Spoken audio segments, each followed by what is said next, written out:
நாம் தொடர்ந்து ஆண்டுடைய வசனத்தை நாம் தியானிக்க போகிறோம். ஆண்டவர் நம்மோடு பேசும்படியாக நம்முடைய கண்களை மூடி ஆண்டவர் நோக்கி நாம் பார்ப்போம். இயேசுவே மெச்சிக்கிறோம். ஹல்லேலூயா, ஹல்லேலூயா, ஹல்லேலூயா, ஹல்லேலூயா.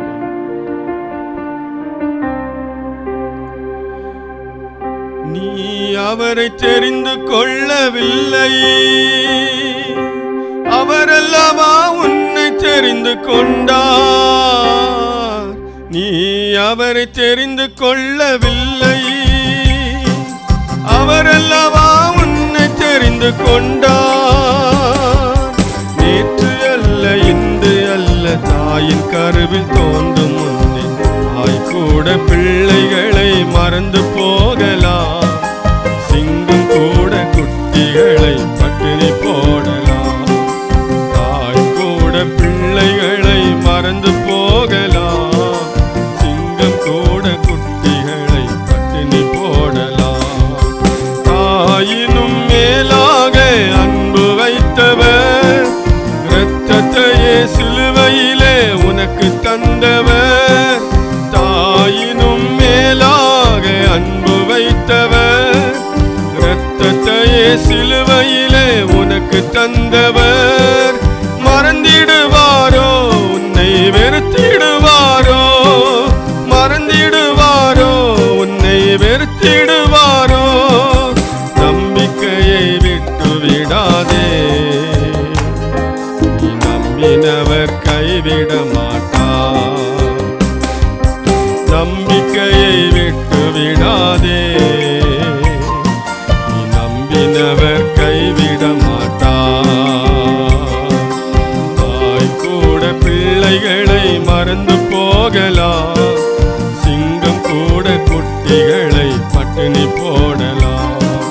தாய் கூட பிள்ளைகளை மறந்து போகலாம். சிங்கம் கூட குட்டிகளை பட்டினி போடலாம். ஆண்டவரே மே துதிக்கிறப்பா.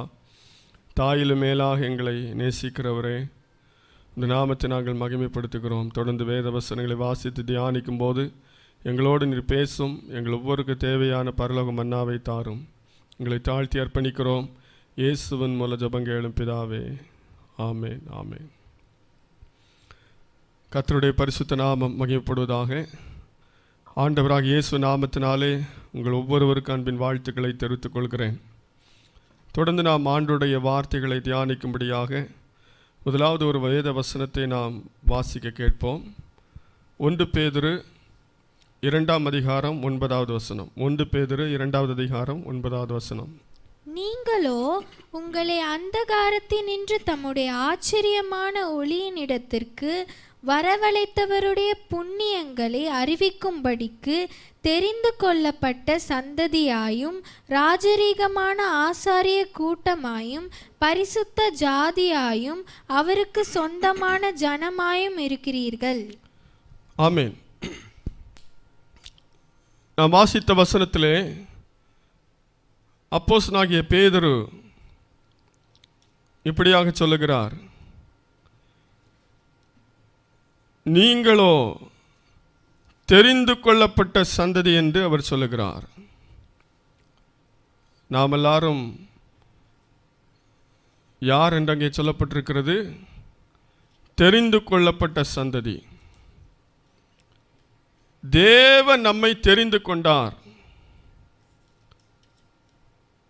தேவனுடைய பிள்ளைகளே, நாம் ஒவ்வொருவரும் தேவனால் தெரிந்து கொள்ளப்பட்டவர்கள். நீங்கள் தெரிந்து கொள்ளப்பட்ட சந்ததி என்று சொல்லி பேதுரு அப்போஸ்தலன் மிக தெளிவாக சொல்லியிருக்கிறார். ஆண்டவர் நம்மை தெரிந்தெடுத்தார். வேதத்திலே ஆரம்பத்திலிருந்து நாம் பார்க்கும் பொழுது ஆண்டவர் தம்முடைய ஜனங்களை தெரிந்து கொள்கிறவர். சங்கீதத்திலே நாம் வாசிக்கிறோம், பக்தியுள்ளவனை தேவன் தமக்காக தெரிந்து கொண்டார் என்று அறியுங்கள் என்று சொல்லுவது போல, தேவன் ஒவ்வொரு காலகட்டத்திலும் அவர் மனிதர்களை தெரிந்து கொள்கிறவராயிருக்கிறார். தன்னை ஆராதிக்கும்படியாக, தமக்கு பிரியமானதை செய்யும்படிக்காக, தன்னுடைய சித்தம் நிறைவேற்றும்படிக்காக நித்திய ஜீவனை சுதந்தரிக்கும்படிக்காக தேவன் ஜனங்களை தெரிந்து கொண்டார்.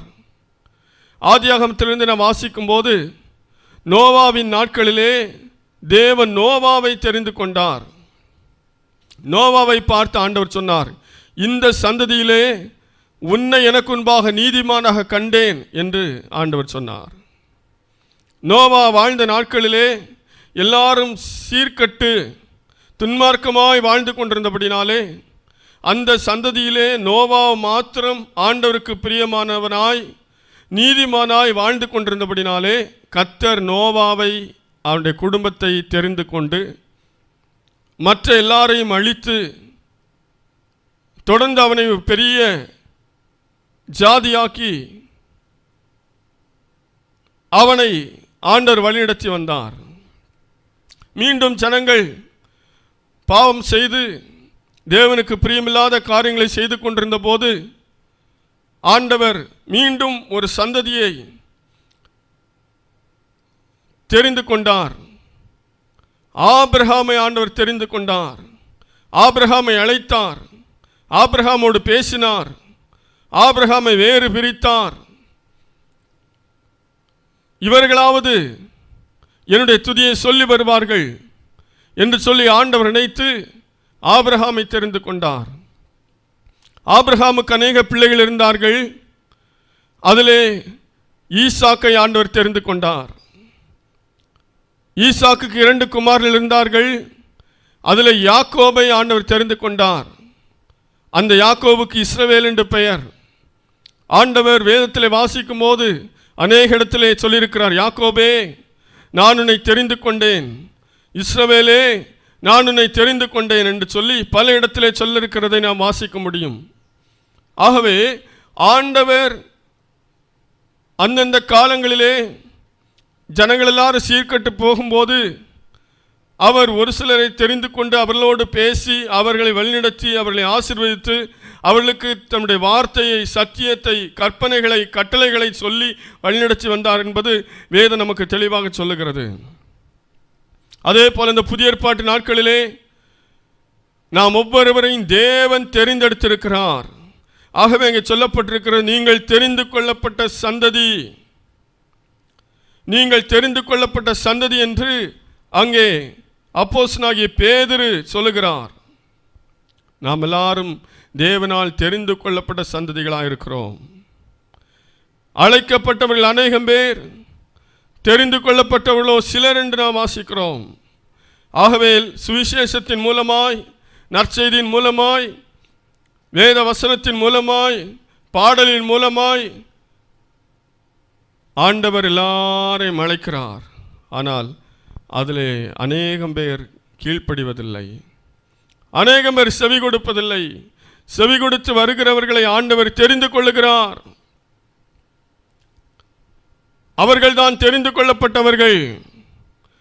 ஆகவே தேவனை ஆராதித்துக் கொண்டிருக்கிற, தேவனை அறிந்து கொண்டிருக்கிற நாம் ஒவ்வொருவரும் தேவனால் தெரிந்து கொள்ளப்பட்ட சந்ததி என்பதை நாம் மறந்துவிடக்கூடாது. தேவன் ஏன் தெரிந்து கொண்டார்? அவரை உண்மையாய் சேவிக்கும்படிக்காக, அவருக்கு பிரியமாய் வாழும்படிக்காக, அவர் நமக்கென்று வைத்திருக்கிற நித்திய ராஜ்யத்தை சுதந்தரித்துக் கொள்ளும்படிக்காக, தெரிந்து கொள்ளப்பட்டவர்களுக்காக ஆயத்தம் பண்ணப்பட்டிருக்கிற அந்த பரலோக ராஜ்யம், அதை நாம் எல்லாரும் சுதந்தரிக்க வேண்டும் என்பதற்காக தேவன் நம்மை தெரிந்தெடுத்திருக்கிறார். ஆகவே அருமையான தேவனுடைய பிள்ளைகளே, தேவனால் தெரிந்தெடுக்கப்பட்ட நாம் எப்படிப்பட்டவர்களாக இருக்க வேண்டும் என்று வேதம் நமக்கு சொல்லுகிறது. தேவனால் தெரிந்தெடுக்கப்பட்ட நாம் நம்முடைய இஷ்டம் போல அல்ல. கடந்த வாரத்தில் தியானித்தது போல நாம் நம்முடையவர்கள் அல்ல, நாம் தேவனால் கிரயத்திற்கு வாங்கப்பட்டிருக்கிறோம். ஆகவே தேவனால் தெரிந்து கொள்ளப்பட்ட நாம் நம்முடைய இஷ்டப்படி வாழாமல் தேவனுக்கு பிரியமானவர்களாக வாழ வேண்டும் என்பதுதான் தேவன் நம்மிடத்தில் எதிர்பார்க்கிறார். தேவனால் தெரிந்து கொள்ளப்பட்ட நாம் எப்படி வாழ வேண்டும் என்று சில காரியங்களை தொடர்ந்து நாம் தியானிக்கப் போகிறோம். கொலோசியர் 3ஆம் அதிகாரம் 12 முதல் 16 வரைக்கும் உள்ள வசனங்களை வாசிக்கும் போது அங்கே தேவனால் தெரிந்து கொள்ளப்பட்டவர்கள் எப்படி இருக்க வேண்டும், அவர்கள் எப்படி இருப்பார்கள் என்று அங்கே சொல்லப்பட்டிருக்கிறது. அதில் சொல்லப்பட்ட காரியங்களிலே ஒரு 10 காரியத்தை நான் இந்த நாளிலே உங்களுக்கு சுட்டி காட்ட விரும்புகிறேன். வாசிக்கலாம். கொலோசியர் 3ஆம் அதிகாரம் 12 முதல் 16 வரைக்கும். ஆகையால் நீங்கள் தேவனால் தெரிந்து கொள்ளப்பட்ட பரிசுத்தரும் பிரியருமாய் உருக்கமான இரக்கத்தையும் தயவையும் மனத்தாழ்மையையும் சாந்தத்தையும் நீடிய பொறுமையும் தரித்து கொண்டு ஒருவரை ஒருவர் தாங்கி ஒருவர் பேரில் ஒருவருக்கு குறைபாடு உண்டானால் கிறிஸ்து உங்களுக்கு மன்னித்தது போல ஒருவருக்கொருவர் மன்னியுங்கள். இவை எல்லாவற்றின் மேலும் பூரண சற்குணத்தின் கட்டாகிய அன்பை தரித்து கொள்ளுங்கள். தேவ சமாதானம் உங்கள் இருதயங்களில் ஆழக்கடவது. இதற்கென்றே நீங்கள் ஒரே சரீரமாக அழைக்கப்பட்டீர்கள். நன்றி அறிதலுள்ளவர்களாயும் இருங்கள். கிறிஸ்துவின் வசனம் உங்களுக்குள்ளே சகல ஞானத்தோடும் பரிபூரணமாக வாசமாயிருப்பதாக. சங்கீதங்களினாலும் கீர்த்தனைகளினாலும் ஞான பாட்டுகளினாலும் ஒருவருக்கொருவர் போதித்து புத்தி சொல்லிக் கொண்டு உங்கள் இருதயத்திலே கர்த்தரை பக்தியுடன் பாடி. போதும். இந்த வசனங்களிலே சொல்லப்பட்டிருக்கிற காரியங்களை நாம் தியானிக்க போகிறோம். இங்கே சொல்லப்பட்டிருக்கிறது, ஆகையால் நீங்கள் தேவனால் தெரிந்து கொள்ளப்பட்ட பரிசுத்தரும் பிரியருமா என்று ஆரம்பிக்கப்பட்டிருக்கிறது. இப்போ தேவனால் தெரிந்து கொள்ளப்பட்டவர்கள் எப்படி இருக்க வேண்டும் என்று இங்கே சொல்லப்பட்டிருக்கிறது. முதலாவது சொல்லப்பட்ட காரியம், தேவனால் தெரிந்து கொள்ளப்பட்ட நாம் பரிசுத்தராய் இருக்க வேண்டும். பரிசுத்தரும் என்று சொல்லப்பட்டிருக்கிறது. பரிசுத்தர்களாய் இருக்க வேண்டும். தேவன் நம்மிடத்தில் எதிர்பார்க்கிற, அவரால் தெரிந்து கொள்ளப்பட்ட நம்மிடத்தில் அவர் எதிர்பார்க்கிற முக்கியமான காரியம், நாம் பரிசுத்தம் உள்ளவர்களாக இருக்க வேண்டும். வேதத்திலே சொல்லப்பட்டிருக்கிறது, பழைய ஏற்பாட்டிலும் புதிய ஏற்பாட்டிலும், நான் பரிசுத்தராய் இருக்கிறது போல நீங்களும் உங்கள் நடக்கைகள் எல்லாவற்றிலேயும் பரிசுத்தராய் இருங்கள் என்று சொல்லப்பட்டிருக்கிறது. தேவன் எப்படிப்பட்ட பரிசுத்தத்தை எதிர்பார்க்கிறார், அவர் எப்படி பரிசுத்தமாக இருக்கிறாரோ அதே போல நாமும் பரிசுத்தமாக வேண்டும் என்று தேவன் எதிர்பார்க்கிறார். நம்முடைய வாழ்க்கையில் பரிசுத்தம் மிகவும் முக்கியமானது. நாம் தேவனால் தெரிந்து கொள்ளப்பட்டவர்கள் என்று சொல்லி நம்முடைய இஷ்டம் போல நாம் வாழ்ந்து விட்டோமானால் அந்த நிலைமையிலிருந்து நாம் நிச்சயமாக தள்ளப்படுவோம். வேதத்தில் வாசிக்க முடியும் பல இடங்களிலே. தேவன் தெரிந்து கொண்ட 2 ஜனங்களையும் 2 வம்சத்தையும் வெறுத்தார் என்று வாசிக்கிறோம். தேவன் தெரிந்து கொண்ட ஜனங்களை தேவன் வெறுத்தார். காரணம், அவர்கள் தேவனுக்கு பிரியமில்லாத அசுத்தமான காரியங்களை செய்த போது அவர்களை தேவன் வெறுத்தார். தேவன் அவர்களை தள்ளினார் என்று நாம் வேதத்தில் வாசிக்கிறோம். ஆகவே நம்முடைய வாழ்க்கையில் தேவன் விரும்புகிற முக்கியமான காரியம், நாம் பரிசுத்தமானவர்களாக வாழ வேண்டும். பரிசுத்தமாகிறவன் இன்னும் பரிசுத்தமாகட்டும் என்று சொன்னது போல நம்முடைய வாழ்க்கையில் ஒவ்வொரு நாளும் பரிசுத்தமே மிக முக்கியமாக இருக்க வேண்டும். பரிசுத்தம் இல்லாத எந்த ஒரு காரியத்தை நாம் செய்யக்கூடாது. நம்முடைய வாயிலிருந்து புறப்படுகிற வார்த்தையிலே பரிசுத்தம், நம்முடைய பார்வையிலே பரிசுத்தம், நம்முடைய சிந்தனையிலே பரிசுத்தம், நாம் செய்கிற ஒவ்வொரு காரியத்திலும் நாம் பரிசுத்தம் உள்ளவர்களாக இருக்கும்போது நிச்சயமாக நாம் தேவனால் அங்கீகரிக்கப்படுகிறோம். ஆகவே நம்முடைய வாழ்க்கையில் மிக முக்கியமாக தேவன் எதிர்பார்க்கிற காரியம், நாம் பரிசுத்தராய் இருக்க வேண்டும். தெரிந்து கொள்ளப்பட்ட பரிசுத்தரும். இரண்டாவது அங்கே சொல்லப்பட்டிருக்கிறது பிரியருமாய். இரண்டாவது பிரியராய் இருக்க வேண்டும். தேவனுக்கும் மனுஷருக்கும் பிரியமானவர்களாக நாம் இருக்க வேண்டும். சிலர் சொல்வார்கள், நான் தேவனுக்கு மட்டும் பிரியமாக இருந்தால் போதும், வேறு யாருக்கு நான் பிரியமாக இருக்க வேண்டிய அவசியம் இல்லை என்று சொல்லி. அப்படியல்ல. நாம் மனிதர்களுக்கும் பிரியமாய், அதாவது மனிதர்களை பிரியப்படுத்துகிறது அல்ல, தேவனுக்கும் மனுஷருக்கு பிரியமான ஒரு வாழ்க்கை, மற்றவர்கள் நம்மை வெறுக்கிற ஒரு வாழ்க்கை அல்ல, மற்றவர்கள் நம்மை அசிங்கமாய் பேசுகிற ஒரு வாழ்க்கை அல்ல, சாட்சிக்கேடான வாழக்கூடாது, மனுஷருக்கு முன்பாகவும் யோக்கியமானவர்களை செய்ய நாடுங்கள் என்று வேதத்தில் வாசிப்பது போல நாம் தேவனுக்கும் பிரியமாக இருக்க வேண்டும், மனுஷருக்கும் பிரியமாக இருக்க வேண்டும்.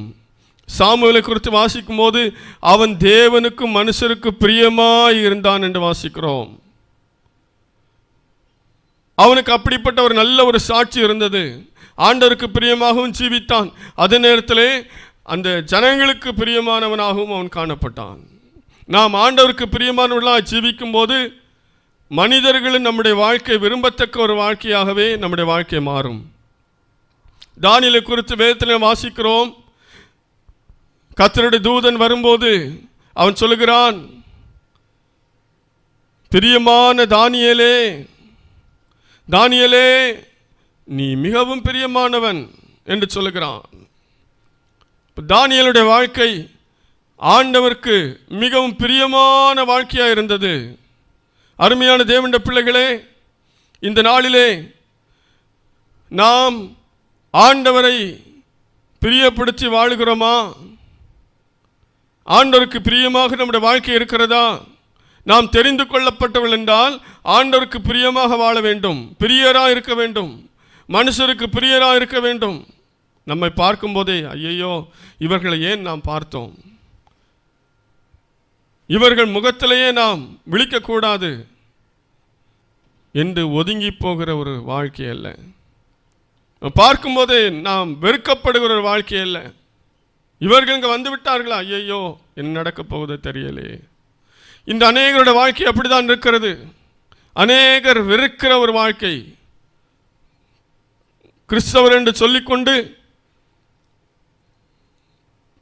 கிறிஸ்தவர்கள் அல்லாதவர்கள் செய்கிற தவறுகளை கூட செய்கிற அநேக ஜீவியம், சாட்சியற்ற ஜீவியம், ஒழுங்கற்ற ஜீவியம். நாம் எப்படிப்பட்டவர்களாய் வாழுகிறோம்? தெரிந்து கொள்ளப்பட்ட நாம் பிரியராக இருக்க வேண்டும், தேவனுக்கும் பிரியமானவர்களாக இருக்க வேண்டும், மனுஷர் விரும்பப்படுகிற ஒரு வாழ்க்கை நாம் வாழ வேண்டும். அதற்காக மனுஷன் பாவம் செய்ய விரும்பினால் பாவம் செய்வதல்ல, அல்லது உலகத்துக்கு ஒத்த வேஷம் தரிப்பதல்ல. நீங்கள் புரிந்து கொள்வீர்கள் என்று நான் நினைக்கிறேன். தேவனுக்கும் மனுஷருக்கும் பிரியமான ஒரு வாழ்க்கை.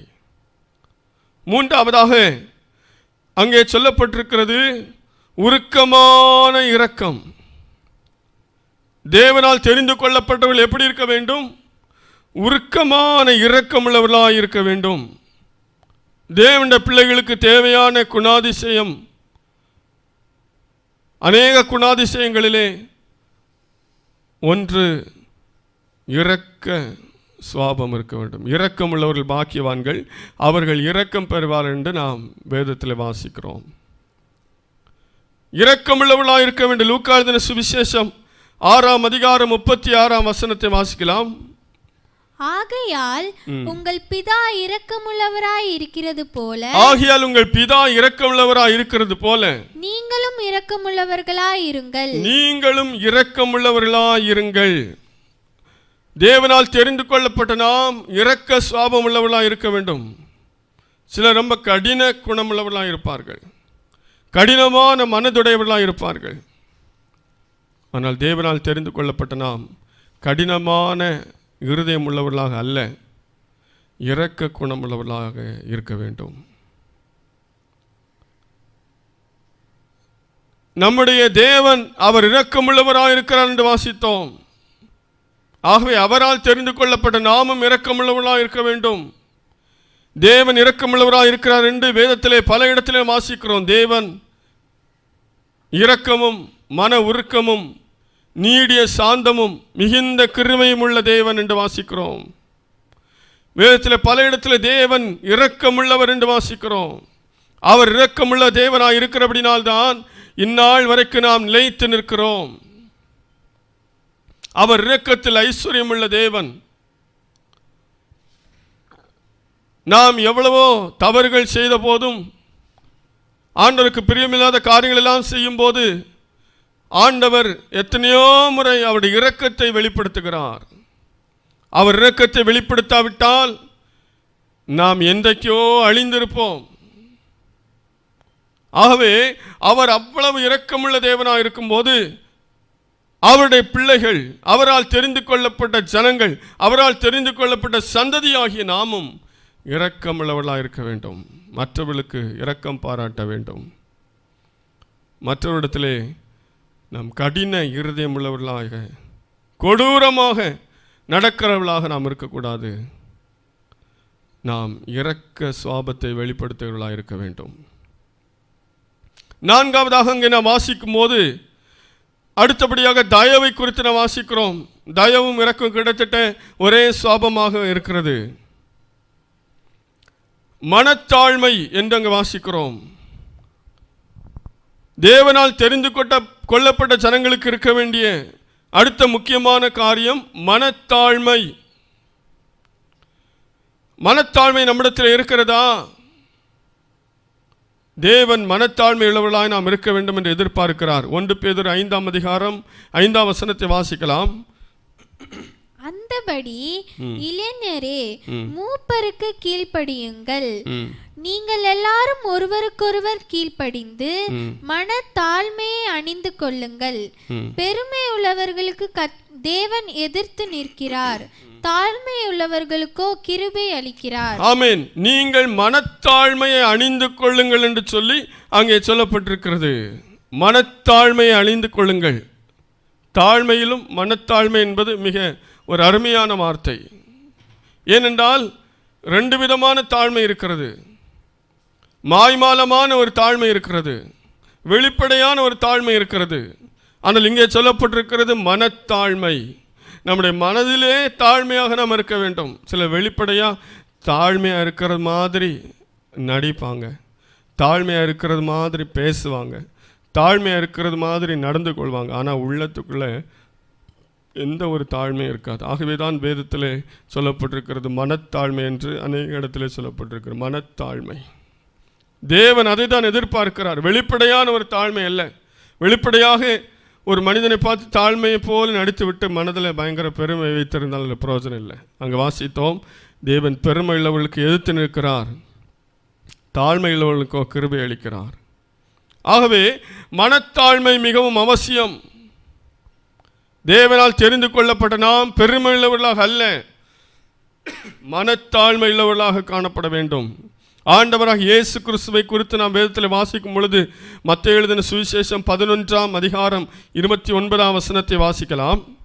நான் சாந்தமும் மனத்தாழ்மையுமாய் இருக்கிறேன். நான் சாந்தமும் மனத்தாழ்மையுமாய் இருக்கிறேன். என் நுகத்தை உங்கள் மேல் ஏற்றுக்கொண்டு என்னிடத்தில் கற்றுக்கொள்ளுங்கள், அப்பொழுது உங்கள் ஆத்துமாக்களுக்கு இளைப்பாறுதல் கிடைக்கும். ஆமென். ஆண்டவராக இயேசு கிறிஸ்து சொல்லுகிறார், நான் சாந்தமும் மனத்தாழ்மையுமாய் இருக்கிறேன் என்று சொல்லுகிறார். ஆண்டவராக இயேசு கிறிஸ்து அவர் தேவாதி தேவன், கர்த்தாதி கர்த்தர்.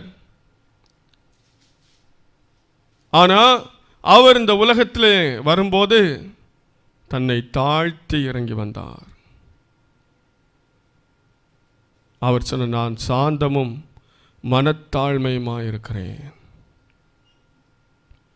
அவர் பெருமையாய் நடந்து கொள்ளவில்லை,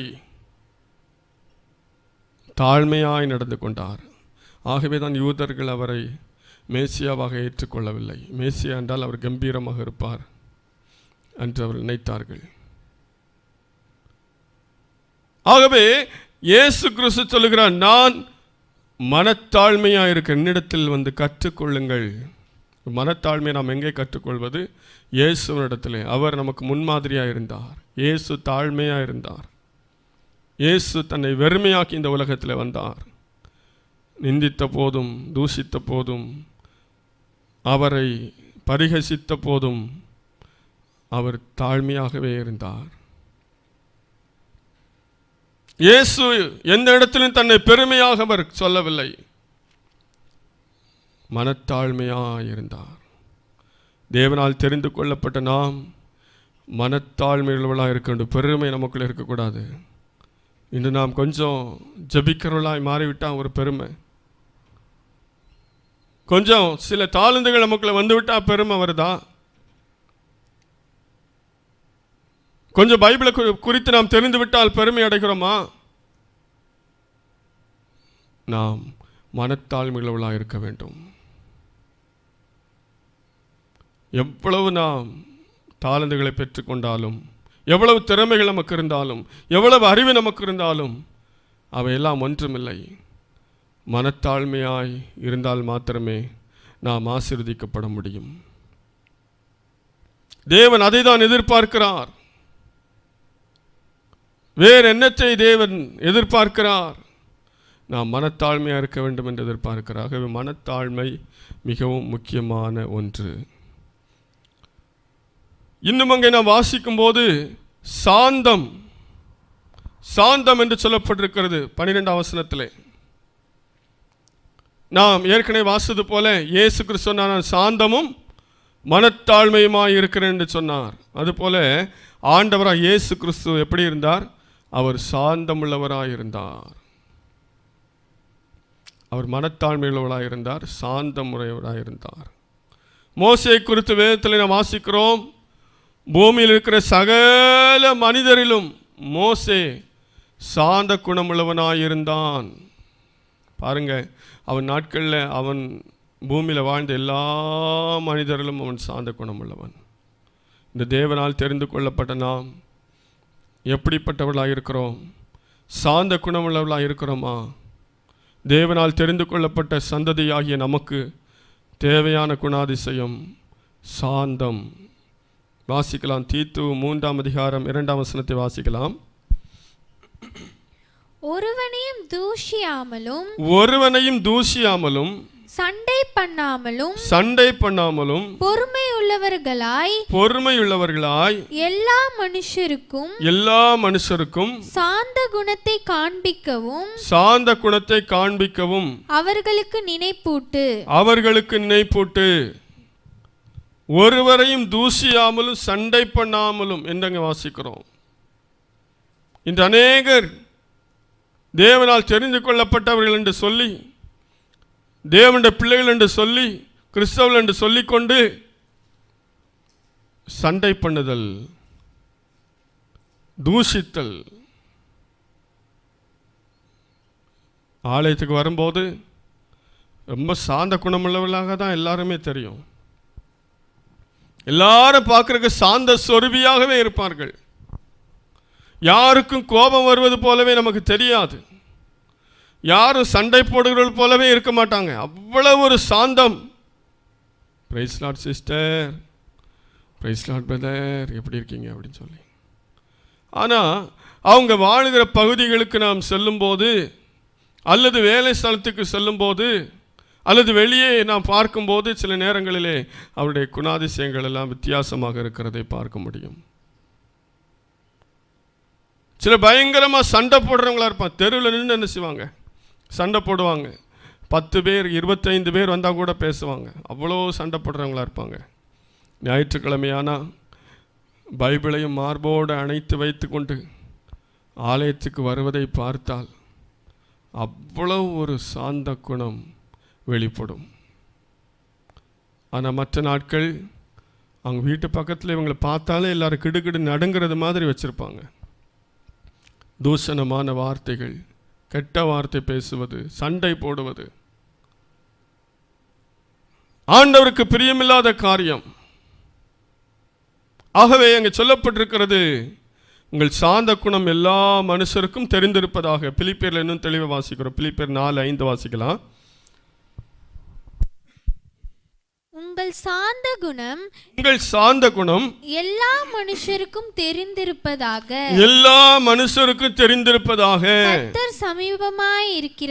கர்த்தர் சமீபமாயிருக்கிறார். அல்லேலூயா, அல்லேலூயா. நம்முடைய சாந்த குணம் எல்லா மனுஷருக்கும் தெரிந்திருக்க வேண்டும். சாந்த குணத்தை நம்ம எப்படி அடக்கி வச்சிருக்க முடியும்? எல்லா மனுஷருக்கும் சாந்த குணம் தெரியுதா, அல்லது நம்ம சண்டை போடுறது தெரியுதா? சிலருக்கு அடையாளம் சண்டை போடுறவங்க, கெட்ட வார்த்தை பேசுகிறவங்க, இப்படி தான் சிலருக்கு அடையாளம். சிலரை போய் நான் விசாரிக்கும் போது அவங்க கேட்பாங்க, ஆமாம் அந்த தெருவில் நின்று சண்டை போடுவாங்களா அவங்க தானே. ஐயோ, இவங்கள்ட்ட வாயே கொடுக்க முடியாது. 100 அட்வொகேட் வந்தாலும் இவங்கள்ட்ட பேச முடியாது. அப்படிங்கிற மாதிரி தான் சிலருக்கு சாட்சி இருக்கிறது. உங்கள் சாந்த குணம் எல்லா மனிதருக்கும் தெரிந்திருப்பதாக. நம்முடைய குணாதிசயங்களை மனிதர்கள் பார்க்கிறார்கள். அவர்களுக்கு முன்பாக நாம் தெரிந்து கொள்ளப்பட்டவர்களாய் வாழ வேண்டும். நாம் சாந்த குணத்தை வெளிப்படுத்த வேண்டும். சாந்த குணமுள்ளவர்களாக இருந்தால் நினைக்கிறோம் எல்லாரும் நம்ம எழுச்சவாக நினச்சிக்குவாங்க. நம்ம சண்டை போட்டால் தான் நமக்கு மதிப்பு, சண்டை போட்டால் தான் நமக்கு ஏதாவது கிடைக்கும், இல்லைன்னா நமக்கு எதுவுமே கிடைக்காது. ரேஷன் கடையில் போனாலும் சண்டை போடணும், ஈபி பில் கட்ட போனாலும் சண்டை போடணும், எங்கெல்லாம் வரிசையில் நிற்கிறோம் அங்கெல்லாம் சண்டை போடுறது. சண்டை போட்டால் நமக்கு கிடைக்கும், சண்டை போட்டால் தான் நமக்கு ஆசீர்வாதம், சண்டை போட்டால் தான் நமக்கு ஏதாவது நன்மை கிடைக்கும், சண்டை போட்டால் தான் 4 பேர் நமக்கு பயப்படுவாங்க, சண்டை போட்டால் தான் இந்த உலகத்தில் வாழ முடியும். நாம் சாந்த குணம் உள்ளவங்களாக இருந்தால் எல்லாரும் இழிச்சவாய் நினச்சிக்குவாங்க அப்படி நம்ம நினைக்கிறோம். ஆனால் வேதம் சொல்லுகிறது சாந்த குணமுள்ளவர்களுக்கு அநேக ஆசீர்வாதம் உண்டு என்று. சாந்த குணமுள்ளவர்களுக்கு என்னென்ன ஆசீர்வாதங்களை ஆண்டவர் வேதத்தில் வைத்திருக்கிறார் என்பதை நாம் வாசிக்க போகிறோம். 22வது சங்கீதம் 26வது வசனத்தை வாசிக்கலாம். சாந்த குணமுள்ளவர்கள் புசித்து திருப்தி அடைவார்கள். சாந்த குணமுள்ளவர்கள் புசித்து திருப்தி அடைவார்கள். கர்த்தரை தேடுகிறவர்கள். போதும். அங்கே வாசிக்கும் பொழுது சாந்த குணமுள்ளவர்கள் நினைச்சுவார்கள், புசித்து திருப்தி அடைவார்கள். ஆண்டவர் சாந்த குணமுள்ளவர்களை பசியில போட மாட்டார். அவருடைய தேவைகளை சந்திக்கிற ஆண்டவர். ஆகவே சாந்த குணமாக இருப்பதனால இந்த உலகத்தில் நம்ம எதையுமே செய்ய முடியாமல் போயிடும் அப்படி நம்ம நினைக்கக்கூடாது. வேதவசனத்தை கீழ்ப்படியும் போது நமக்கு ஆசீர்வாதம் உண்டு. புசித்து திருப்தி அடைவார்கள் அப்படின்னா ஒரு குறைவுமே ஆண்டவர் நமக்கு வைக்க மாட்டார். இன்னும் 25ஆம் சங்கீதத்தில் 9ஆம் வசனத்தை வாசிக்கலாம். சாந்த குணமுள்ளவர்களை நியாயத்திலே நடத்தி சாந்த குணமுள்ளவர்களுக்கு தமது வழியை போதிக்கிறார். ஆமென். சாந்த குணமுள்ளவர்களை நியாயத்திலே நடத்தி சாந்த குணமுள்ளவர்களுக்கு தமது வழியை போதிக்கிறார். சாந்த குணம் இல்லாதவர்களுக்கு எந்த ஒரு போதனையும் இல்லை. அவங்களுக்கு ஆண்டவர் எதையும் சொல்லிக் கொடுக்க மாட்டார். ஆனால் சாந்த குணமுள்ளவர்களுக்கு தான் தன் வழியை அவர் போதிக்கிறார். ஒவ்வொரு நாளும் நடக்க வேண்டிய பாதை, சத்தியம், ஆண்டோடைய வார்த்தைகளை நமக்கு அவர் சொல்லித்தர்றார். யாருக்கு? சாந்த குணமுள்ளவர்களுக்கு தான் அது கிடைக்கும். சண்டை போடுறவங்களோட ஆண்டவர் பேச முடியாது. சண்டை போடுறவங்களோட ஆண்டவர் இடைப்பட முடியாது. கெட்ட வார்த்தை பேசி தூஷணமான வார்த்தைகளை பேசுகளோடு ஆண்டவர் பேச முடியாது. சாந்த குணமுள்ளவர்களோடு ஆண்டவர் பேசி தம்முடைய வழி அவர்களுக்கு போதிக்கிறார். 37வது சங்கீதம் 11ஆம் வசனத்தை வாசிக்கலாம். சாந்த குணமுள்ளவர்கள் பூமியை சுதந்தரித்து சாந்த குணமுள்ளவர்கள் பூமியை சுதந்தரித்து மிகுந்த சமாதானத்தினால் மனமகிழ்ச்சியாய் இருப்பார்கள். மிகுந்த சமாதானத்தினால் மனமகிழ்ச்சியாய் இருப்பார்கள். மத்தேயுல வாசிக்கிறோம், சாந்த குணமுள்ளவர்கள் பாக்கியவான்கள், அவர்கள் பூமியை சுதந்தரித்துக் கொள்வார்கள் என்று சொல்லி. அதே போல சாந்த குணமுள்ளவர்கள் பூமியை சுதந்தரித்து மிகுந்த சமாதானத்தினால் சந்தோஷமாய் இருப்பார்கள். சமாதானமும் சந்தோஷமும் மகிழ்ச்சியும் சாந்த குணமுடைய உள்ளத்திலே இருக்கும். அவர்கள் பூமிக்குரிய ஆசீர்வாதங்களையும் சுதந்தரித்துக் கொள்வார்கள். நாம் எதெல்லாம் நமக்கு சாந்த குணம் இருந்தால் நமக்கு கிடைக்காதுன்னு நினைக்கிறோமோ அதெல்லாம் நமக்கு கிடைக்கும். சண்டை போடுவதனால மட்டும்தான் ஆசீர்வாதம் நம்ம நினைக்கக்கூடாது. அது உலக பிரகாரமான ஆசீர்வாதம், உலகம் தரும் ஆசீர்வாதம். நாம் சாந்த குணமுள்ளவர்களாக இருக்கும்போது, சில இடங்கள் நாம் விட்டு கொடுக்கும்போது, சில இடத்துல நம்ம அமைதியாக இருக்கும்போது, பொறுமையாக இருக்கும்போது, நிச்சயமாக தேவன் நம்மை ஆசீர்வதிப்பார். சண்டை போடுவதனால் அவர் ஆசீர்வாதம் சீக்கிரமாக நம்ம விட்டு கடந்து போகும். ஆனால் சாந்த குணமுள்ளவர்களாக இருக்கும்போது தேவன் தருகிற ஆசீர்வாதம் நம்முடைய வாழ்க்கையில் நிலைத்து நிற்கும். நமக்குள்ளே சமாதானத்தை தருவார், சந்தோஷத்தை தருவார், மகிழ்ச்சியை தருவார், பூமிக்குரிய ஆசீர்வாதங்களை அவர் தருவார். 147வது சங்கீதம் 6வது வசனத்தை வாசிக்கலாம். கர்த்தர் சாந்த குணம் உள்ளவர்களை உயர்த்துகிறார், துன்மார்க்கரை தரை மட்டும் தாழ்த்துகிறார். ஆமென். சாந்த குணமுள்ளவர்களை உயர்த்துகிறார். நாம் சாந்த குணமுள்ளவர்களாக இருக்கும்போது நம்மை உயர்த்துகிற ஆண்டவர். மோசே சாந்த குணமுள்ளவர்களாக இருந்தான். ஆகவே அந்த மோசே கர்த்தர் உயர்த்தி மேன்மைப்படுத்தி இருக்கிறார். பழைய ஏற்பாட்டில் மிகப்பெரிய ஒரு தீர்க்கதரிசி மோசே. ஆண்டவரை முகமுகமாய் பார்த்தவன். 120 வயது வரைக்கும் வாழ்ந்தான். அவன் மரிக்கும் வரைக்கும் அவனுடைய கண்கள் இருளடையவும் இல்லை, அவன் பலன் குறைவும் இல்லை என்று சொல்லி வாசிக்கிறோம். இப்போ சாந்த குணமுள்ளவனாக இருந்த அவனுக்கு எவ்வளோ ஆசீர்வாதங்கள். கர்த்தரோடு அவன் நெருங்கி பேசினான். மிகப்பெரிய ஒரு மனிதனாய் மோசே காணப்பட்டான். அநேக அற்புதங்களையும் அடையாளங்களையும் செய்தான். பிரதானமான கட்டளைகள் கற்பனைகளை கொடுத்தான். அருமையான தேவனுடைய பிள்ளைகளே, நாம் சாந்த குணமுள்ளவளாய் இருக்கும்போது தேவன் நம்மை உயர்த்துகிறார், மற்றபடி அவர் நம்மை தாழ்த்துகிறார் என்று அங்கே வாசித்தோம். 149வது சங்கீதம் 4ஆம் வசனத்தை வாசிக்கலாம். கர்த்தர் தம்முடைய ஜனத்தின் மேல் பிரியம் வைக்கிறார், சாந்த குணம் உள்ளவர்களை இரட்சிப்பினால் அலங்கரிப்பார். சாந்த குணமுள்ளவர்களை இரட்சிப்பினால் அலங்கரிப்பார். நாம் சாந்த குணமுள்ளவர்களாக இருக்கும்போது நமக்கு எல்லா விதத்திலும் ரட்சிப்பையும் மீட்பையும் விடுதலையும் அவர் தருகிறார். அதுவே நம்முடைய அலங்காரமாய் மாறுகிறது.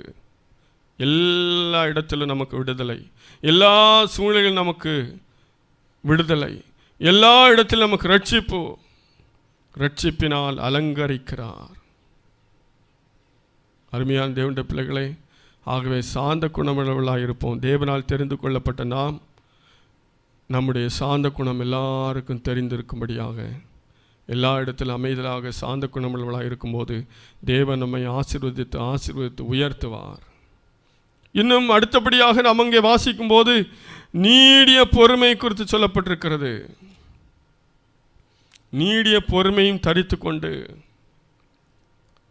நீடிய பொறுமை நமக்கு தேவை. நாம் பொறுமையாக இருக்கிறோமா?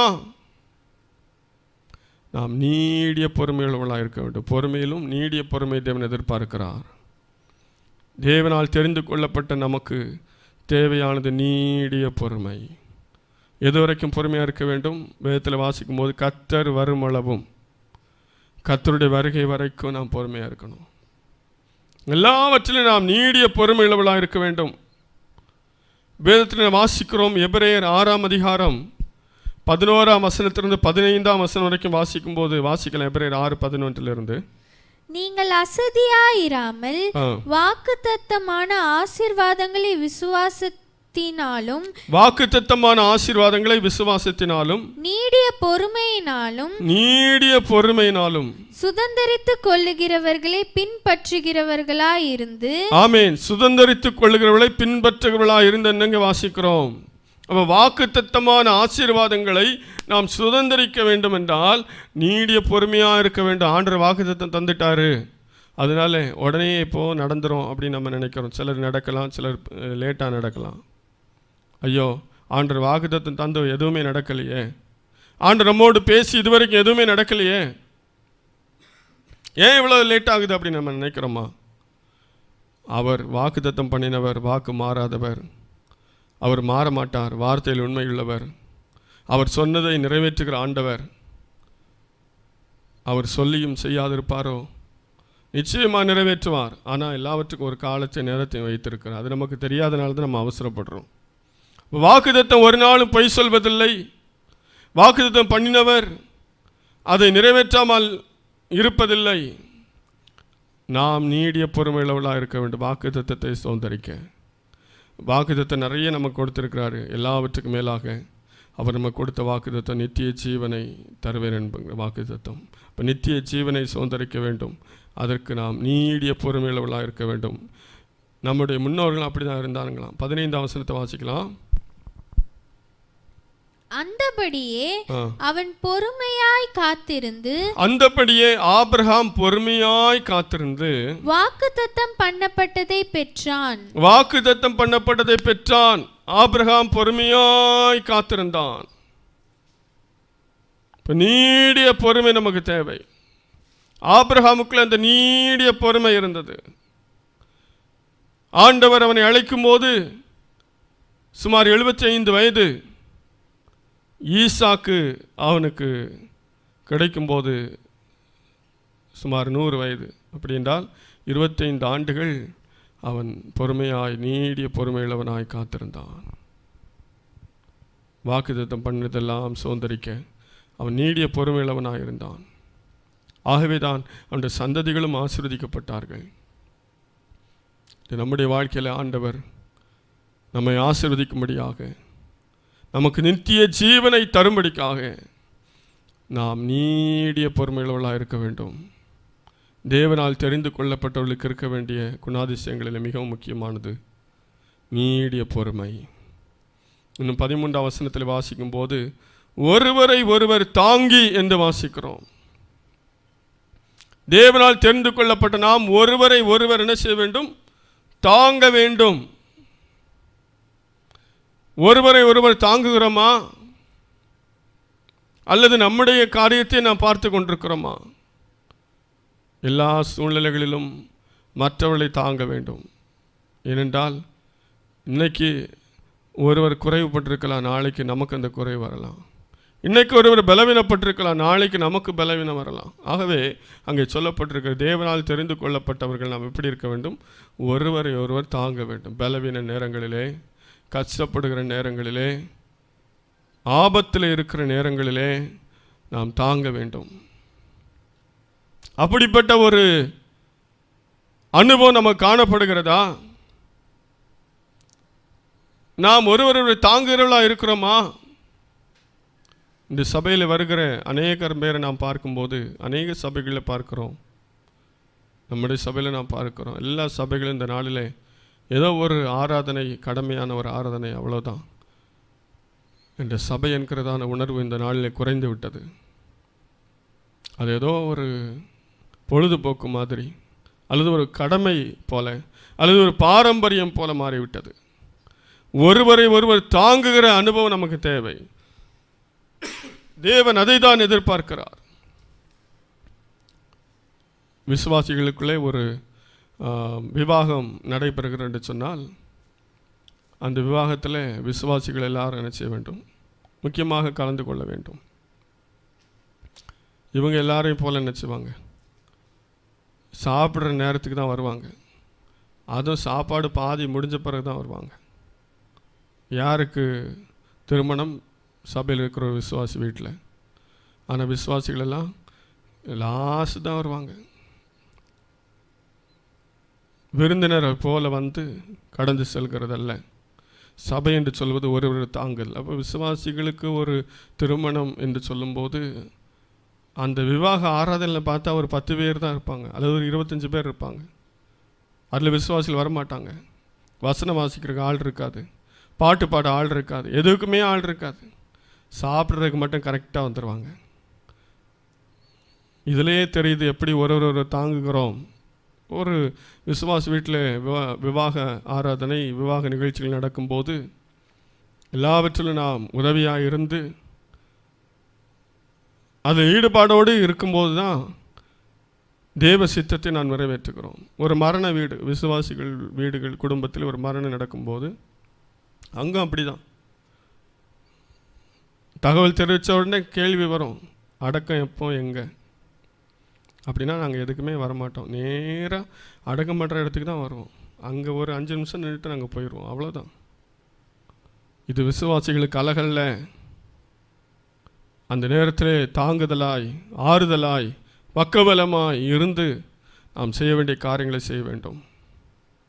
இப்படி இது ஒரு உதாரணத்துக்கு நான் சொல்லுகிறேன். இது போல் எல்லா சூழ்நிலைகளிலும் ஒருவரை ஒருவர் தாங்குகிறவர்களாக இருக்க வேண்டும். அவர்கள் தான் தேவனால் தெரிந்து கொள்ளப்பட்டவர்களாக இருக்க முடியும். இப்படிப்பட்ட குணாதிசயங்கள் இல்லாமல் தேவனால் தெரிந்து கொள்ளப்பட்டவன் என்று சொல்லி நாம் சொல்லிக் கொண்டிருப்போமானால் அந்த நிலைமையிலிருந்து நாம் நீக்கப்படுவோம். ஏனென்றால் இஸ்ரவேல் ஜனங்கள் கூட தேவனால் தெரிந்து கொள்ளப்பட்டவர்கள் தான். ஆனால் பாவம் செய்யும்போது தேசத்தை விட்டு ஆண்டவர் அடித்து துரத்தினார். ஆகவே தெரிந்து கொள்ளப்பட்ட நாம் அதை காத்து கொள்ள வேண்டுமானால் இந்த குணாதிசயங்களாக நமக்கு இருக்க வேண்டும். ஒருவர் தாங்க வேண்டும். ஒருவருக்கொருவர் மன்னித்தல் என்று அங்கே சொல்லப்பட்டிருக்கிறது. ஒருவருக்கு குறைபாடு உண்டானால் கிறிஸ்து உங்களுக்கு மன்னித்தது போல ஒருவர் மன்னியுங்கள். கூடி வருகிற இடத்திலே, வாழுகிற இடத்திலே நமக்கு விரதமாய் குற்றம் செய்கிறவர்கள் என்ன செய்ய வேண்டும்? மன்னிக்கிறவர்களாக இருக்க வேண்டும். அவர்களை ஒருவருக்கொருவர் மன்னியுங்கள். ஒருத்தர் வந்து, நான் இந்த மாதிரி தப்பு பண்ணிட்டேன், தெரியாமல் நான் இப்படி பேசிட்டேன், நான் தெரியாமல் அதை செஞ்சிட்டேன், அல்ல தெரிஞ்சே அதை செஞ்சிட்டேன், நான் நீ அப்படி செய்ய மாட்டேன், செய்ததுக்காக என்னை மன்னிச்சிருங்க, இப்படி பேசுனதுக்காக மன்னிச்சிருங்க கேட்கும்போது நாம் மனதார மன்னிக்க வேண்டும். வெளிப்படையாக அல்ல, உளமாற மன்னிக்கும் போது தேவன் நம்மை ஆசீர்வதிக்கிறார். இதனால் தேவன் நம்மை எவ்வளவோ மன்னிச்சிருக்கிறார், எவ்வளவோ மன்னிச்சிருக்கிறார். ஒரு அருமையான பாடல் உண்டு, என்ன ஆனந்தம், என்ன ஆனந்தம் சொல்லக்கூடாது. மன்னன் கிறிஸ்து என் பாவத்தை எல்லாம் மன்னித்து விட்டாரே. நம்முடைய பாவங்கள் எவ்வளவு பெரியதாக இருந்தாலும், எவ்வளவு அதிகமாக இருந்தாலும் தேவன் நம்மை மன்னித்தாரே. அதுபோல நாம் என்ன செய்ய வேண்டும்? இங்கே வாசித்தது போல கிறிஸ்து உங்களுக்கு மன்னித்தது போல ஒருவருக்கொருவர் மன்னியுங்கள் என்று வாசிக்கிறோம். ஒருவருக்கொருவர் மன்னிக்கிறோமா அல்லது வைராக்கியமாக அதை வைத்துக் கொள்கிறோமா? அதை ஒரு கசப்பாய் நாம் வைத்துக் கொள்கிறோமா? அதை கசப்பாக வைராக்கியமாக வைத்திருக்க அதுவே நம்முடைய ஆசீர்வாதத்திற்கு தடையாக மாறிவிடும். ஒருவருக்கொருவர் நாம் மன்னிக்க வேண்டும். நமக்கு எதிராக செய்த குற்றங்களை மன்னிக்க வேண்டும். இயேசு கிறிஸ்து தமக்கு எதிராக செய்த குற்றம் செய்த, தமக்கு எதிராக பாவம் செய்த ஒவ்வொருடைய பாவங்களையும் இயேசு மன்னித்தார். அதுபோல நாமும் மன்னிக்க வேண்டும், ஒருவருக்கொருவர் மன்னிக்க வேண்டும். 14ஆம் வசனத்தில் வாசிக்கிறோம், இவை எல்லாவற்றின் மேலும் பூரண சற்குணத்தின் கட்டாகிய அன்பை தரித்துக் கொள்ளுங்கள். நாம் வாசித்த இந்த காரியங்கள் எல்லாம் இதற்குள் அடங்கி விடுகிறது. 1 கொரிந்தியர் 13ஆம் அதிகாரத்தில் வாசிக்கிறோம், அன்பு பொறாமையிலே அன்புக்கு, நீடிய சாந்தம் உள்ளது, தயவு உள்ளது என்றெல்லாம் வாசிக்கிறோம். இதெல்லாம் நம்ம தியானிச்சோமோ அதெல்லாம் அந்த அன்புக்குள்ள வந்துடுது. ஆகவே பூர்ண சற்குணத்தின் கட்டாகி அன்பை தரித்துக்கொள். எல்லாவற்றிலும், இவை எல்லாவற்றின் மேலும் அன்பு இருந்தால் இதெல்லாம் வந்துடும். அன்புக்குள்ள எல்லாம் அடங்கி இருக்கிறது. அன்பு நிறைவானது என்று வாசிக்கிறோம். நிறைவானது வரும்போது குறைவானது ஒளிந்து போகும் என்று அதே 13ஆம் அதிகாரத்தில் வாசிக்கிறோம். எங்கே சொல்லப்பட்டிருக்கிறது? பூரண சற்குணத்தின் கட்டாகிய அன்பு. அன்பு தான் பூரணமானது. அன்பில்லாவிட்டால் ஒன்றுமில்லை. அன்பு தன்னை புகழாது, இருமாப்பா இராது, அயோக்கியமானதை செய்யாது என்றெல்லாம் வாசிக்கிறோம். ஆகவே எல்லாவற்றுக்கும் மேலே முதலாவது நமக்குள்ளே இருக்க வேண்டியது அன்பு. அன்பை என்ன செய்யுங்கள்? தரித்து கொள்ளுங்கள். எப்படி எப்போது நம்ம ட்ரெஸ் போட்டிருக்கிற மாதிரி அன்பை நம்ம என்ன செய்ய வேண்டும்? ஒரு ஆடையை போல எப்போதும் தரித்திருக்க வேண்டும். அன்பு எப்போது நம்முடைய வாழ்க்கையில் இருக்கணும். தேவனால் தெரிந்து கொள்ளப்பட்டவர்களிடத்தில் அன்பு எப்போதும் இருக்க வேண்டும். அன்பு இருந்தால் அநேக காரியங்கள், தவறுகள் மறைந்துவிடும், அநேக நன்மைகள் உள்ளே வந்துவிடும், அநேக குணாதிசயங்கள் உள்ளே வந்துவிடும்.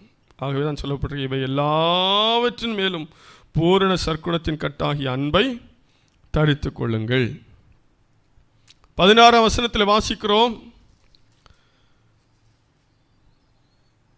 சங்கீதங்களினாலும் கீர்த்தனைகளினாலும் ஞானப்பாட்டுகளினாலும் ஒருவருக்கொருவர் போதித்து புத்தி சொல்லிக்கொண்டு உங்கள் இருதயத்திலே கர்த்தரை பக்தியுடன் பாடி என்று வாசிக்கிறோம். ஒருவருக்கொருவர் புத்தி சொல்ல வேண்டும். ஒருவரை ஒருவர் தாங்குங்கள், ஒருவருக்கொருவர் மன்னியுங்கள், ஒருவருக்கொருவர் புத்தி சொல்லுங்கள். இதெல்லாம் ஒரு ஐக்கியத்தை காண்பிக்கிறது. ஒருவருக்கொருவர், ஒருவரை ஒருவர், ஒருவரில் ஒருவர் என்று புதிய ஏற்பாட்டில் அநேக இடத்துல நான் வாசிக்கிறோம். இப்போ சபையில் இருக்கிறதான ஒரு ஐக்கியம், அந்த ஐக்கியம் எப்போ வரும்? ஒருவர் தாங்கும் போது வரும், ஒருவருக்கொருவர் மன்னிக்கும் போது வரும், ஒருவருக்கொருவர் புத்தி சொல்லுங்கள். ஒருத்தர் ஒரு தப்பு பண்ணால் அதை போய் நம்ம நினச்சக்கூடாது, புறங்கூறி அது 4-5 பேர்கிட்ட போய் சொல்லிட்டு வருவதல்ல. தவறு செய்தால் அதை நேராக சென்று அவர்களுக்கு என்ன செய்ய வேண்டும்? அதை ஞானமாக சொல்லி அவர்களை திருத்த வேண்டும். அதுதான் தேவன் நம்மிடத்தில் எதிர்பார்க்கிறார். தவறு செய்கிற சகோதரனை மீண்டும் அதற்குள்ளே கொண்டு வர வேண்டும் என்று வேதம் சொல்லுகிறது. தவறு செய்தால் அவர்களை அவமானப்படுத்துவதல்ல, அவர்கள் எல்லா இடத்திலும் புறங்கூறி சொல்லி அவர்களை சபைக்கே வரவிடாமல் பண்ணுவதல்ல. தவறு செய்துவிட்டால் அவர்களை பகைப்பதல்ல, அல்லது அவர்களை கேவலப்படுத்துவதல்ல. தவறு செய்தவர்களுக்கு அதை சுட்டி காட்ட வேண்டும். முதலாவது தனியா, அப்புறம் மூப்பரோடு, அப்புறம் சபையின் மத்தியில், அதுக்கு பிறகுதான் ஆக்ஷன் எடுக்கணும்னு சொல்லி பைபிளை வாசிக்கிறோம். ஆகவே ஒருவருக்கு ஒரு புத்தி சொல்ல வேண்டும். ஞானம் இல்லாமல் சிலர் நடந்துக்குவாங்க. சபை வருவாங்க, ஆண்டவர் ஆராதிப்பாங்க, ஆனால் ஞானம் இல்லாத காரியங்களை செய்வாங்க. சில தவறுகளை செஞ்சிருவாங்க. இப்போ அவர்களுக்கு நாம் புத்தி சொல்ல வேண்டும். ஒருவருக்கு ஒருவர். நாளைக்கு நம்ம தவறு செய்ய மாட்டோம்னு என்ன நம்பிக்கை இருக்குது? ஆகவே நாம் இன்றைக்கு நிற்கிறோம் அதனால் பெருமை பாராட்டுவது அல்ல. நாளைக்கு நம்ம கூட தவறு செய்யலாம். மிதான பார்க்குறோம். கொஞ்ச நாள் ஒரு 25 வருஷம் ஒருத்தரை நம்ம கவனிச்சுட்டு இருந்தாலே தெரியும் அவங்க வாழ்க்கையில் இன்றைக்கி இப்படி சொல்கிறவங்க நாளைக்கு அவங்களே அந்த தவறு செய்யலாம். ஆகவே தவறில்லாத மனிதர்கள் இல்லை. இன்றைக்கி நம்ம ஞானமாக நடந்துக்கலாம், இன்னொரு விஷயத்தில் நம்ம ஞானம் இல்லாமல் நடந்துக்குவோம். இப்போ அந்த நேரத்தில் நாம் புத்தி சொல்ல வேண்டும். எதனால்? சங்கீதங்களினாலும் கீர்த்தனைகளினாலும் ஞான பாட்டுகளினாலும். சும்மா நமக்கு வாயில் வந்த புத்தி இல்லை. பைபிளில் எல்லா ஆலோசனையும் இருக்குது, எல்லா புத்தியும் இங்கே இருக்கிறது, எல்லா உபதேசமும் இருக்கிறது, எல்லா ஞானமும் இருக்கிறது. வேத வசனத்தின் அடிப்படையிலே சாந்தத்தோடும் அமைதலோடும் நாம் புத்தி சொல்ல வேண்டும், பொறுமையோடு புத்தி சொல்ல வேண்டும். ஒருவருக்கொருவர் புத்தி சொல்லுங்கள். இப்படிப்பட்ட காரியங்களெல்லாம் நாம் செய்து வாழும்போது உண்மையாகவே நாம் தெரிந்து கொள்ளப்பட்டவர்களாக இருப்போம். நாம் தெரிந்து கொள்ளப்பட்ட நிலைமையில கடைசி வரைக்கும் நிலைத்து நிற்போம். ஆகவே நாம் தெரிந்து கொள்ளப்பட்ட சந்ததி என்று வேதத்தில் வாசிக்கிறோம். தேவன் நம்மை எதற்காக தெரிந்து கொண்டார்? வாசிக்கலாம். 1 பேதுரு 2 அதிகாரம் 9 வசனத்தை மீண்டும் வாசிக்கலாம். 1 பேதுரு 2:9. நீங்களோ உங்களை அந்தகாரத்தில் நின்று தம்முடைய ஆச்சரியமான ஒளியினிடத்திற்கு வரவழைத்தவருடைய புண்ணியங்களை அறிவிக்கும்படி, ஆமென், புண்ணியங்களை அறிவிக்கும்படிக்கு தெரிந்து கொள்ளப்பட்ட சந்ததியாயும். போதும், தெரிந்து கொள்ளப்பட்ட சந்ததியாயும் என்று வாசிக்கிறோம். அப்ப தேவன் நம் எதற்காக தெரிந்து கொண்டார்? அவருடைய புண்ணியங்களை அறிவிக்கும்படிக்காக. ஆகவே இங்கே சொல்லப்பட்ட அந்த குணாதிசயங்கள் எல்லாம் நம்மிடத்தில் உருவாக்கி கொண்டு ஆண்டவராகிய இயேசு கிறிஸ்துவை குறித்து, அவருடைய புண்ணியங்களை குறித்து, அவர் நமக்கு செய்த நன்மைகளை குறித்து, அவர் நம்மை ரட்சித்ததை குறித்து, அவருடைய அளவில்லாத கிருபை, அவருடைய அளவில்லாத அன்பு, அவருடைய அளவில்லாத ஐஸ்வர்யம், அவர் அளவில்லாத ஆசீர்வாதத்தை குறித்து நாம் மற்றவர்களுக்கு சொல்ல வேண்டும். அவருடைய புண்ணியங்களை அறிவிக்க வேண்டும். அப்போஸ்தலனாகிய பவுல் அதுதான் செய்தார். அவருடைய புண்ணியங்களை அறிவிக்கும்படி தேவன் அவனை தெரிந்து கொண்டது போலவே அவன் பட்டணங்கள் தோறும், கிராமங்கள் தோறும், தேசங்கள் தோறும் கடந்து சென்று ஆண்டவராகிய இயேசு கிறிஸ்துவை குறித்து சொன்னான்.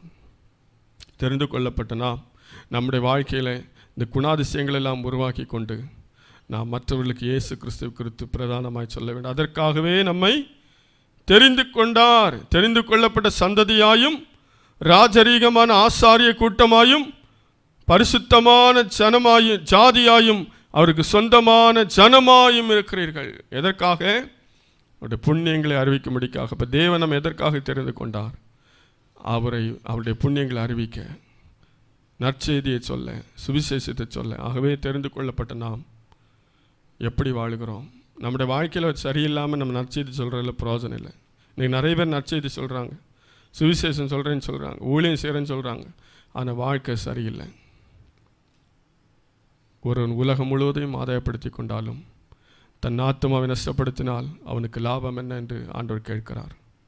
கண்களை மூடி ஆண்டவர் நோக்கி நாம் பார்ப்போம். நாம் தெரிந்து கொள்ளப்பட்ட சந்ததி. ஆமென். நீங்கள் தெரிந்து கொள்ளப்பட்ட சந்ததி. நாம் சாதாரணமான ஜனங்கள் அல்ல, தேவனால் தெரிந்து கொள்ளப்பட்ட ஜனங்கள். ஆமென். ஆண்டவரை பார்த்து சொல்கிறார், நீங்கள் தெரிந்து கொள்ளப்பட்ட சந்ததி. You are a chosen generation. எதற்காக தெரிந்து கொண்டார்? அவருடைய புண்ணியங்களை அறிவிக்கும்படிக்காக. தெரிந்து கொள்ளப்பட்ட நாம் எப்படி வாழ வேண்டும் என்று வேதத்தில் நாம் வாசித்தோம். கொலோசியர் 3 அதிகாரம் 12 16 வரைக்கும் உள்ள காரியங்களிலே ஒரு 10 காரியங்களை நம்ம தியானிச்சோம். ஆமென். அப்படிப்பட்ட ஒரு உணர்வோடு இருக்கிறோமா? எப்போது நமக்குள்ள ஒரு உணர்வு இருக்கணும், நான் தேவனால் தெரிந்து கொள்ளப்பட்டவன். ஆமென். தேவனால் தெரிந்து கொள்ளப்பட்டவன். ரிபகன சகனமா ரிபிகனமா சங்கனிரிமிகனமா. தெரிந்து கொண்டா என்னை தெரிந்து கொண்டா, தெரிந்து கொண்டா என்னை தெரிந்து கொண்டா. பரிசுத்தனும் புனிதனுமா அவர் திருமுன் வாழ. பரிசுத்தனும் புனிதனுமாய் அவர் திருமுன் வாழ. என்னை தேடி இயேசு வந்தார், எந்தன் வாழ்வை மாற்றிவிட்டார். ஆமென். என்னை தேடி இயேசு வந்தார், எந்தன் வாழ்வை மாற்றிவிட்டார். அல்லேலூயா நான் பாடுவேன், பாடுவோம். அல்லேலூயா நான் பாடுவேன், ஆடி பாடி துதித்திடுவேன். நான் ஆடி பாடி துதித்திடுவேன். என்னை தேடி இயேசு வந்தார், எந்தன் வாழ்வை மாற்றிவிட்டார். அல்லேலூயா. என்னை தேடி இயேசு வந்தார், எந்தன் வாழ்வை மாற்றிவிட்டார். மகனானே நான் மகளானே, மகனானே நான் மகளானே.